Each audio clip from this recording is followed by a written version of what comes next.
Hello शेट। तो अभी मैं बता रहा हूँ work done by variable force. तो work done by variable force, मान लो एक पार्टिकल है, इस पे फोर्स F लगा हुआ है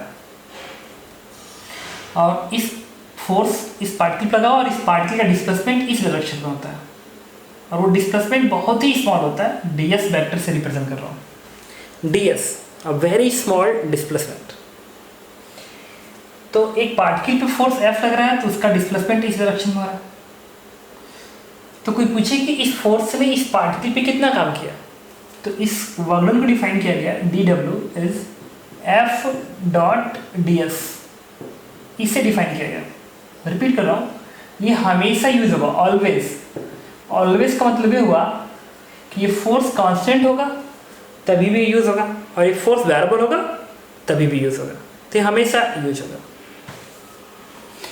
अब एक छोटा डिस्प्लेसमेंट है, लेकिन इस फोर्स के लगने के बाद इस पार्टिकल को सपोज करो इधर भागा, फिर ऐसे घूमते घूमते यहाँ पर आ गया।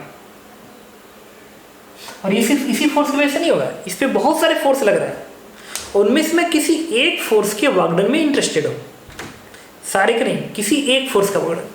मतलब इस पार्टिकल पे बहुत सारे फोर्स लग रहे होंगे, लेकिन उसमें से मैं सिर्फ F के वर्क डन में इंटरेस्टेड हूँ। अंडरलाइन है, सिर्फ F के वर्क डन में इंटरेस्टेड हूँ। और ये नेट डिस्प्लेसमेंट है, ये डिस्प्लेसमेंट फोर्स F की वजह से नहीं है। एक पार्टिकल पे मान लो फोर्स F1 लग रहा है, F2 लग रहा है, F3 लग रहा है, F4 लग रहा है, बहुत सारे फोर्स लग रहा है और एक F भी लग रहा है। अब उस पार्टिकल का नेट डिस्प्लेसमेंट ds, फिर इधर फिर इधर फिर इधर ऐसे यहाँ तक आ गया। तो ये जो ds है नेट डिस्प्लेसमेंट है, it is not due to a single force, ऐसा हो ही नहीं सकता। ठीक है, इस सिंगल फोर्स ने कितना डिस्प्लेसमेंट दिया, ये क्वेश्चन ही गलत है। ठीक है, तो ये फोर्स है और ये पार्टिकल का नेट डिस्प्लेसमेंट। तो किसी एक फोर्स का वर्क डन इस फॉर्मूले से गौर करेंगे फॉर ds डिस्प्लेसमेंट। लेकिन कोई कहे कि यहाँ से लेके यहाँ तक आने में नेट कितना वर्डन हुआ, तो ये छोटा सा वर्डन, फिर ये छोटा वर्डन, फिर ये छोटा वर्डन, फिर इस एलिमेंट का वर्डन, फिर इस एलिमेंट का वर्डन, फिर इस एलिमेंट का वर्डन, फिर इस एलिमेंट का वर्डन, फिर ऐसे ही करते करते यहाँ तक जोड़ दीजिए। जब ये सारा वर्डन जोड़ देंगे तो आपको क्या मिलेगा, नेट वर्डन। और जो नेट वर्डन होगा उसके रिप्रेजेंट करेंगे डेल्टा W से, and this is integration of F dot ds, this is integration. और ये भी ऑलवेज यूज होगा what ever force is constant of not. अब ध्यान दें, ठीक है। चलो ये काम करते हैं, मान लो इसी को कोऑर्डिनेट सिस्टम बना दिया मैंने। देखना दोनों ही यूजफुल है अपने जगह पे, ये ध्यान रखना। पार्टिकल इनिशियली यहाँ पे है तो ये इसका इनिशियल पोजीशन है RI, और पार्टिकल यहाँ पहुंचा तो ये इसका फाइनल पोजीशन है RF वेक्टर्स। और किसी टाइम पे मान लो पार्टिकल ऐसे घूमते हुए यहाँ पर आया है तो ये इसका पोजीशन है R वेक्टर, और इसका कोऑर्डिनेट मान लिया मैंने x, y, z। या इसको ना R से भी रिप्रेजेंट कर सकते हो, इसको S से भी, पोजीशन वेक्टर को S से भी रिप्रेजेंट कर सकते हो। तो ये S इनिशियल पोजीशन, ये S फाइनल पोजीशन। इसे लिख रहा हूँ क्योंकि आप S के टर्म में लिखे हो, अदरवाइज ना F डॉट dr लिखता, तो जब dr लिखता तो R आ गया ना, तो ये इनिशियल R, ये किसी टाइम t का R, फिर ये फाइनल R। तो जो S पोजीशन बनेगा वो कुछ और नहीं बनेगा, दिस इज, इस पॉइंट कोऑर्डिनेट है x y z, तो बनेगा x I cap plus y j cap plus z k cap. तो अब ds निकालना है तो इसको डिफरेंशिएट कर दीजिए, तो ds वेक्टर की वैल्यू आएगी x का डिफरेंशिएट dx I कैप, ये बनेगा dy j cap plus dz k cap. Very important formula repeat कर रहा हूँ। वर्क डन में कभी भी कोई पूछे बेटा कि ds वेक्टर क्या होता है, तो आपको याद रखना है dx I cap dy j cap plus dz k cap होता है। ये आपको हमेशा ध्यान रखना है, ठीक है। अब थोड़ा मैं इसे हटाता हूँ, देखिए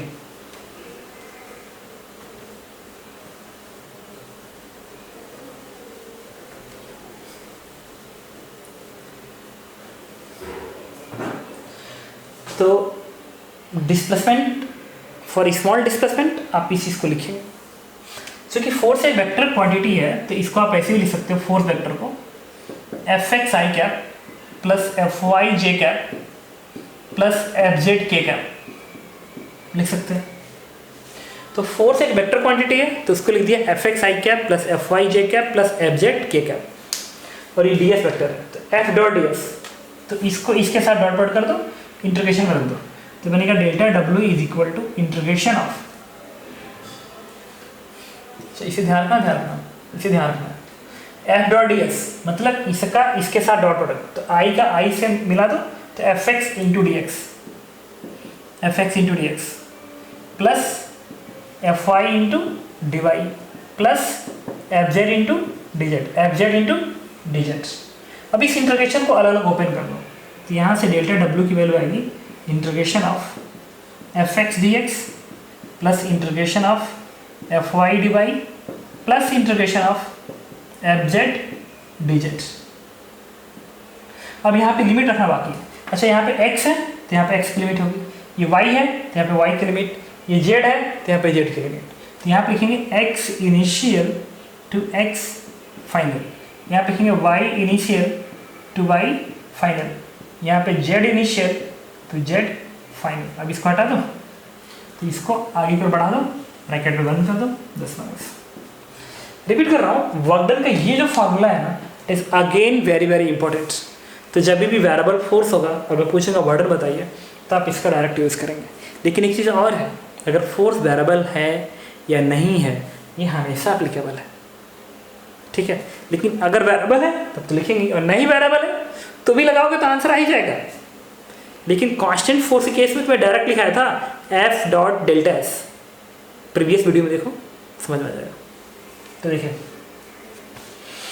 तो एक चीज़ तो आप पीछे ध्यान रखोगे, और एक चीज़ मैं यहाँ पे और इम्पोर्टेंट लिखने जा रहा हूँ ये कि जो डेल्टा डब्ल्यू है ना वर्क डन वो बराबर किसका होगा। अच्छा एफ एक्स डी एक्स आपको पता है कि इंटीग्रेशन एरिया होता है, इंटीग्रेशन एरिया होता है। तो ये एक एरिया है बट कहाँ पे, एक्स एक्सिस पे, ये एरिया कहाँ पे, वाई एक्सिस पे, ये एरिया कहाँ पे, जेड एक्सिस पे। तो इसको क्या लिखोगे, area of F X on X axis plus area of F Y on Y axis plus area of F Z on Z axis. Repeat करो, ये एकदम इंपॉर्टेंट फॉर्मूला है। ये बताने की कोशिश कर रहा है कि किसी भी फोर्स का वर्डन निकालना है तो आपको क्या होगा, उस फोर्स का डिस्प्लेसमेंट वाले पे एरिया निकालना पड़ेगा। देखो ये फोर्स है, एक्स डिस्प्लेसमेंट है, तो फोर्स का डिस्प्लेसमेंट पे एरिया निकालना पड़ रहा है। तो इसको आपको क्या करना है, ध्यान रखना है, ठीक है। तो अभी वेरिएबल फोर्स के लिए बस इतना ही मैं समझा रहा हूँ। अब क्वेश्चन दिखाता हूँ, देखिए कैसे अटेम्प्ट करते हैं। पहले रिपीट कर दो, वेरिएबल फोर्स का वर्डन एफ डॉट डी एस से गवर्न करेगा, डेल्टा डब्ल्यू इसको लिखेंगे, डी एस इसको ध्यान रखेंगे, ये वाला ऐसे, और अगर ग्राफ दिया गया हो तो एरिया निकाल लेंगे। अच्छा तो इसका यूज़ कब करते हैं, जब ग्राफ दिया गया। कुछ चीज़ें मैं तुम्हें बता देता हूँ, इन जनरल है, अक्सर ऐसा होता है, मतलब 95% प्रॉब्लम ऐसा होगा कि ग्राफ दिया गया होगा तो इसका यूज़ करोगे, जब ग्राफ दिया गया होगा तो इसका यूज़ करना, ठीक है। और जब ये वाला कब यूज़ करते हैं, जब फोर्स इस फॉर्मेट हो, F X I cap, F I J cap, F Z के कैप है, तो तुम इसका यूज़ करना। तो ये कब यूज़ होता है, ये यूज़ तब होता है इस कंडीशन, ऐसा कंडीशन दिया गया हो ऐसा, तो इसका यूज़ करना, ठीक है। ये वाला तो आप याद रखो क्योंकि इसी से तो ये बना है। ये कब यूज़ करते हैं, इन जनरल में तो मैं समझा रहा हूँ कब यूज़ किया जाता है। ये इन जनरल पता है क्या, इन जनरल है, इन जनरल ये यूज़ तब होता है जब S and F R time function, time function. But ये इन जनरल मैं रिपीट कर रहा हूँ क्योंकि इधर ही से तो ये सब आया है। इसी के दिमाग में आता है, अच्छा टाइम का फंक्शन है, क्या करें, इधर टाइम नहीं है ना, सीधे इसका यूज़ करो, डी एस अलग से निकालो, एफ अलग से निकालो, डॉट डॉट करो, आंसर आ गया। और अगर आई कैप जे कैप के फॉर्म में ऐसे टाइम का फंक्शन नहीं है, उसमें एक्स वाई जेड दिख रहा है, कोई दिक्कत नहीं, इसका यूज़ करो, ठीक है। तो अगर आपने कॉपी कर लिया तो मैं इसका एप्लीकेशन दिखाता हूँ, ठीक है। देखिए फर्स्ट क्वेश्चन डिस्कस कर रहे हैं कह रहा है कि force F X square I cap plus Y J cap है। If particle is transferred from 1,0,1 to 2,1,3 then find work done by this force. ठीक है, तो देखो X square I cap plus Y J cap के form में है, तो इसका एक फॉर्मेट ही बता रहा है कि मुझे कौन सा फॉर्मेट यूज़ करना है। फॉर्मेट बता रहा है कि x square I cap Y J cap, मतलब आई के साथ एक्स ऐसे चीज़ें चल रही है, मतलब बता रहा है पता है क्या कि आपको इसका यूज़ करना ज़्यादा बेटर रहेगा। X square F X I cap F X D x plus integration of F Y D Y plus integration of F Z D Z. याद करिए, ये तो लिखा था, कहा था ना कि अगर F X F Y F Z I cap J cap के फॉर्म में हो तो बेटर है कि आप इसका यूज़ करो, एक्स स्क्वायर के साथ हो वाई के साथ हो, पुट करो इसमें।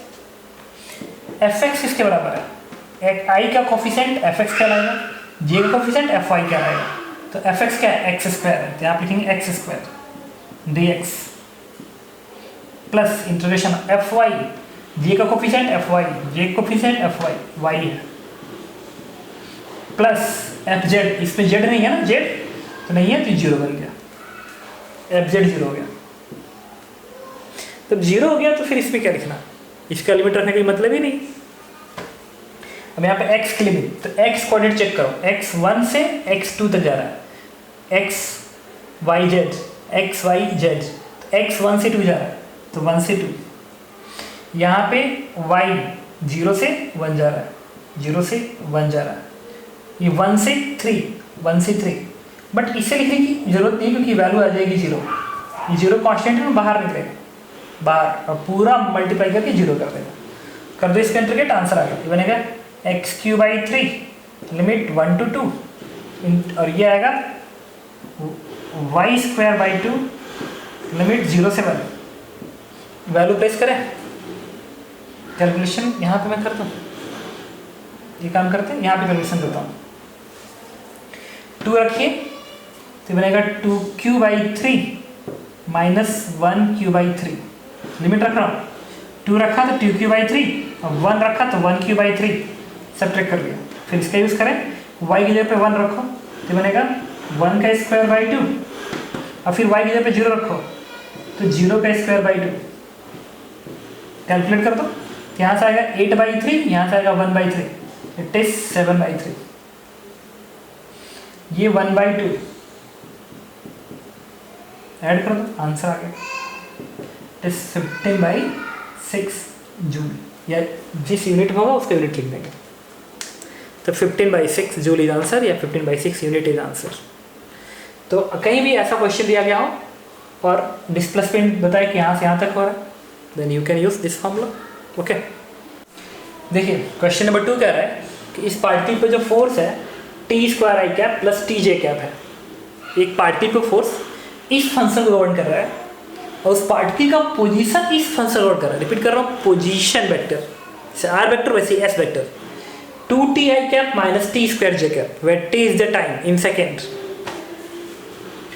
रिपीट कर रहा हूँ, एक पार्टिकल पर force t square I cap plus T j cap को गवर्न कर रहा है, उसका पोजीशन इसको गवर्न कर रहा है, कह रहा है find work done by force in 0 to 2 second, तो 0 से 2 सेकेंड में नेट कितना वर्क डन होगा कैलकुलेट करना है।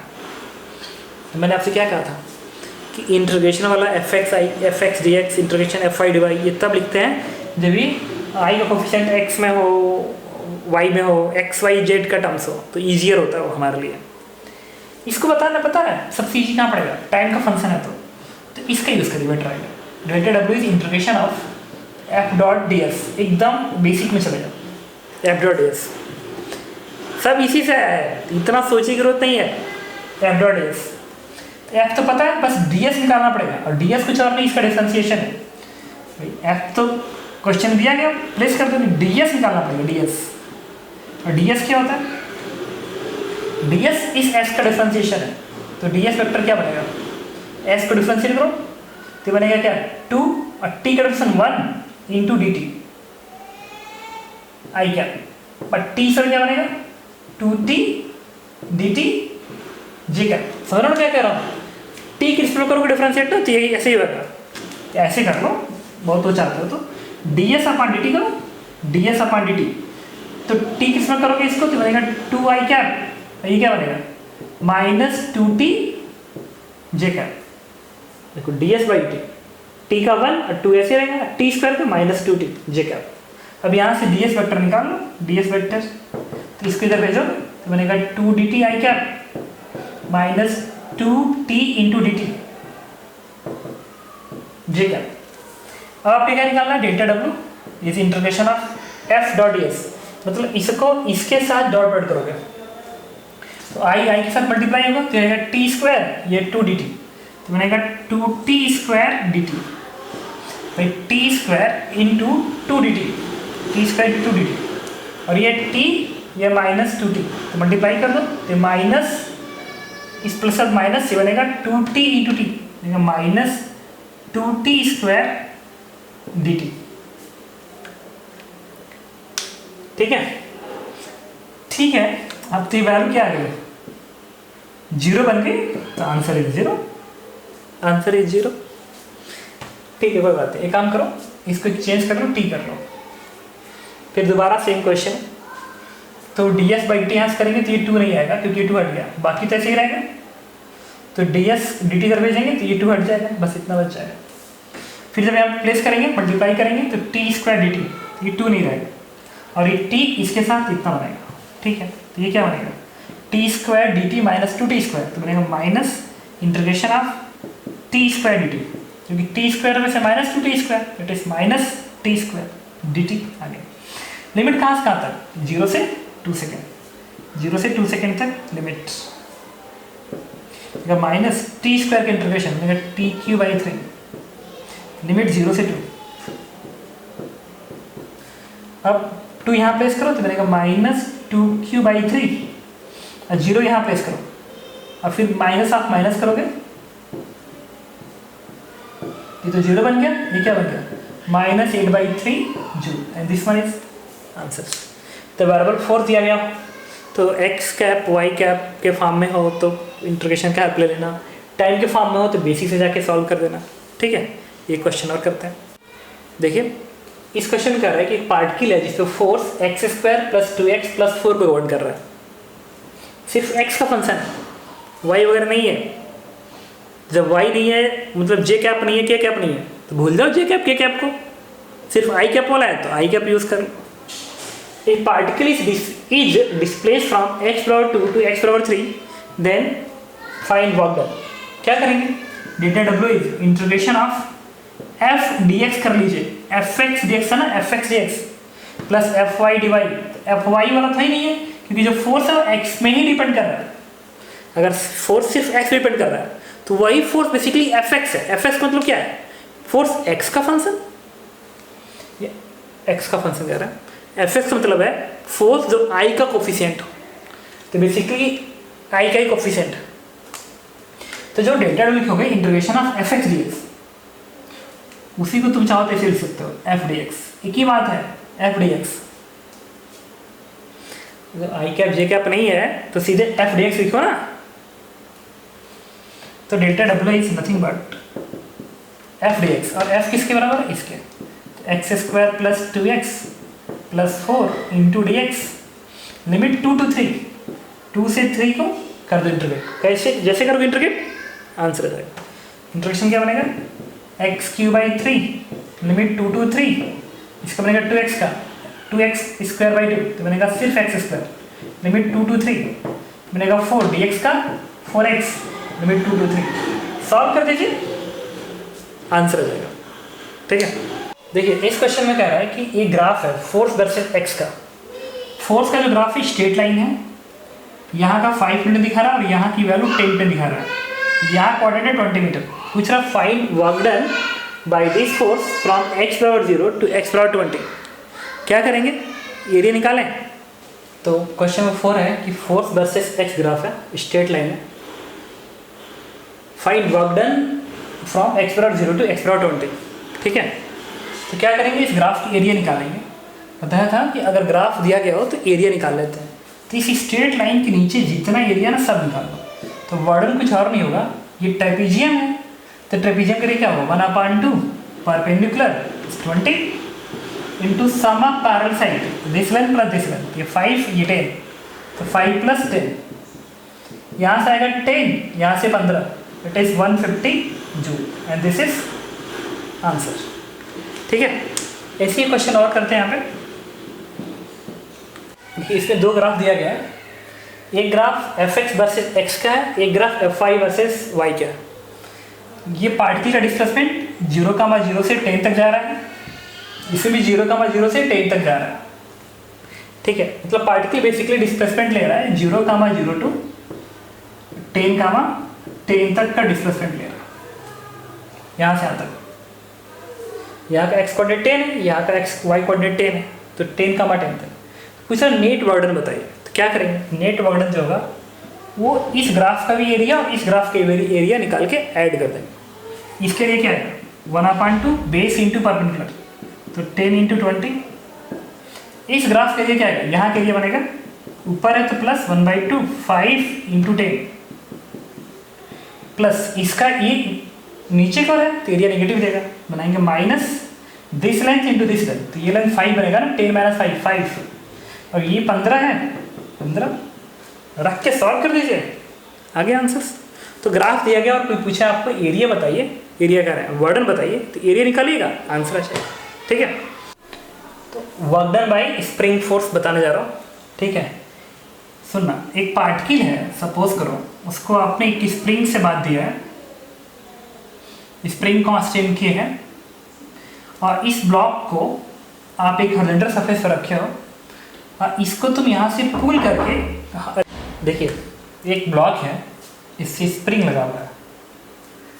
ठीक है, और ये इस कंडीशन पे, ये इनिशियल कंडीशन रिपीट करो, ये इनिशियल पोजीशन है, मतलब इस पार्टिकल की इनिशियल पोजीशन। इस समय इस स्प्रिंग का इलोंगेशन x1 के बराबर है, x1 के बराबर इलोंगेटेड है। फिर कोई पर्सन इस ब्लॉक को आगे को खींच के यहाँ पे लाता है, उससे क्या होता है कि जब ब्लॉक यहाँ जाता है तो जो पहले इलोंगेशन x1 था बाद में x2 हो जाता है। तो कैसे बताता हूँ, सुनना पड़ेगा। मान लो ये नेचुरल लेंथ है, नेचुरल लेंथ का मतलब वो जहाँ पे स्प्रिंग में कोई इलोंगेशन नहीं है, तो यही स्प्रिंग है, सपोज करो स्प्रिंग है, और ये फिक्स्ड एंड है, फिक्स एंड है मेरा हाथ, नेचुरल लेंथ है, कोई इलोंगेशन नहीं। एक ब्लॉक यहाँ पे था, या ब्लॉक ना भी हो, अपनी हाथ से पकड़ो, खींच के लाओ, अब इलोंगेशन x1 का हो गया, x1 का हो गया। तो अगर ये इनिशियल पोजीशन है, let's this is initial position, देखिए अगर क्वेश्चन में यहाँ से कहता तो आप इसको इनिशियल पोजीशन मानते हैं, जहाँ से वर्डन पूछेगा ना उसको बोला जाता है कि वहाँ से इनिशियल पोजीशन। तो ये स्प्रिंग है, नेचुरल लेंथ पे x1 दूरी तक खींच के रखा है, अब इस ब्लॉक को और खींच दिया, तो टोटल इलोंगेशन यहाँ से लेके यहाँ तक x2 हो गया। पहले यहाँ से यहाँ तक x1 था, बाद में क्या हो गया, यहाँ से यहाँ तक x2 हो गया। अब पता करना है कि इस ब्लॉक को x1 से x2 तक जाने में कितना वर्क स्प्रिंग ने इस ब्लॉक पे किया। तो मैंने ऐसे बना लिया, देखो ये नेचुरल लेंथ बनाया, नेचुरल लेंथ का मतलब कोई इलोंगेशन नहीं, ये पोजीशन x1 का इलोंगेशन ले रहा है और ये पोजीशन x2 का इलोंगेशन ले रहा है। कह रहा है finds work done by spring force from x1 to x2। तो चलो अब ऑर्डर किसके ऊपर, ब्लॉक के ऊपर पूछ रहा हूँ, ब्लॉक के ऊपर। हाँ, ब्लॉक की एबीडी बना रहे तो ब्लॉक के ऊपर वार्डन। तो जब इस ब्लॉक की एबीडी बनाओगे ना, यहाँ पे एबीडी यहाँ बना दो, तो स्प्रिंग फोर्स पीछे को दिखाओगे kx, तुमने फोर्स आगे लगाया है, बट स्प्रिंग तो इस ब्लॉक पे फोर्स पीछे लगा रहा है, तो वर्कडन में इंटरेस्टेड किसका हूँ, इस फोर्स के वर्डन में इंटरेस्टेड हो।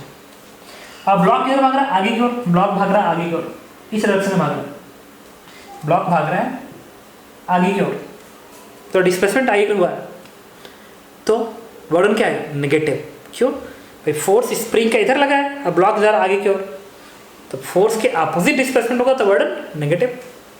तो बता चुका हूँ फर्स्ट वीडियो में कि फोर्स और डिस्प्लेसमेंट सेम डायरेक्शन में, वर्डन पॉजिटिव, फोर्स इधर, डिस्प्लेसमेंट इधर, वर्डन नेगेटिव। तो चलिए वर्डन निकालते हैं इस स्प्रिंग फोर्स का। स्प्रिंग फोर्स का जो वर्डन होगा it is integration of F X D x. तो एफ एक्स का फोर्स इस साइड में है ना, के एक्स है स्प्रिंग फोर्स, बट उल्टा डिस्प्लेसमेंट उधर होगा, लिखेंगे माइनस इंटीग्रेशन ऑफ के एक्स डी एक्स, ये लिखेंगे के एक्स डी एक्स, ठीक है। और लिमिट कहाँ से कहाँ तक, वर्डन कहाँ से कहाँ तक, इस इंटरवल में वर्डन चाहिए ना। और ये जो स्प्रिंग फोर्स का जो एक्स होता है, एक्स इलोंगेशन होता है, तो एक्स इलोंगेशन, तो एक्स इलोंगेशन यहाँ पे लिमिट रखेंगे, एक्स का लिमिट, यहाँ एक्स है ना, तो यहाँ पे एक्स की लिमिट रखेंगे। तो यहाँ पे एक्स की इनिशियल वैल्यू, यहाँ पे एक्स की फाइनल वैल्यू। तो एक्स कहाँ से कहाँ तक वेरी कर रहा है, x1 to x2 वेरी कर रहा है। एक्स वेरी करना है x1 से x2, मुझे वर्ड निकालना है x1 से x2 तक जाने का।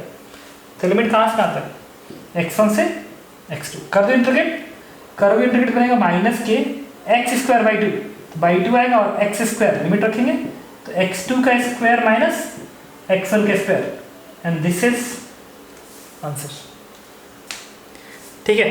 तो x1 से x2 तक जाने में स्प्रिंग फोर्स का इतना वर्कडन आएगा। कभी कभी पूछता है कि अगर इस ब्लॉक को, ये तो फर्स्ट क्वेश्चन था, यही कहा था कि नेचुरल लेंथ से x2 तक जाना है, कितना वर्क करना पड़ेगा, मतलब यहाँ से यहाँ तक जाना है तो कितना वर्क करना पड़ेगा। तो नेचुरल लेंथ का मतलब यहाँ पे रहा था तो यहाँ पे इलोंगेशन 0 होता है ना, नेचुरल लेंथ पे कोई इलोंगेशन नहीं, मतलब 0 से x2। चलिए काम करते हैं, जनरल फॉर्मूला लेते हैं, नेचुरल लाइन से x तक जाने में कितना वर्क करना पड़ेगा, नेचुरल लाइन से x तक जाने में। तो क्या करोगे, लिखोगे यही एफ एक्स जगह पे के X minus sine D X, और लिमिट कहाँ से कहाँ तक, नेचुरल लेंथ से x, तो नेचुरल लेंथ का इलोंगेशन क्या होता है 0 to x, कर दो इंटीग्रेट बनेगा माइनस के एक्स स्क्वायर बाई 2, ठीक है। तो यहाँ पे एक जनरल फार्मूला आप लिख सकते हो अगर चाहो तो, वो ये कि स्प्रिंग फोर्स का जो वर्कडन होता है delta W, this one is minus half k x square, but ये वर्कडन तभी होगा व्हेन इनिशियल पोजीशन इज